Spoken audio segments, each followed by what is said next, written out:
Hey everyone, welcome back to our channel. Take it simple. On today's video, I'm going to show you how to upload a picture on Quora. It's very quick and easy, so let's get started. First of all, open the Quora app on your phone.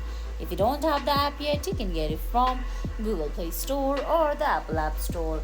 Once you do that, launch the app, then sign in. Now on the screen, you can see options like home, following, answers, spaces and notifications. Stay on home. On home on the top you can see there's a box saying what you want to ask or share, and right below that you can see ask, answer and post option. Go ahead and select post there.